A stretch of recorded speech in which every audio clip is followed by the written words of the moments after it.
സങ്കീർത്തനങ്ങൾ 106:1. കർത്താവിനെ സ്തുതിക്കുവിൻ, കർത്താവിന് നന്ദി പറയുവിൻ, അവിടുന്ന് നല്ലവനാണ്.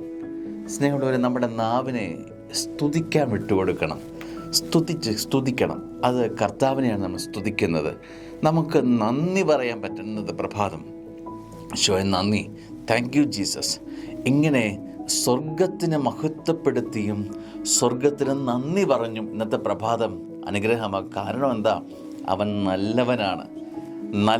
നല്ലവനെ ആണ് നമ്മൾ സ്തുതിക്കുകയും നന്ദി പറയുകയും ചെയ്തത്.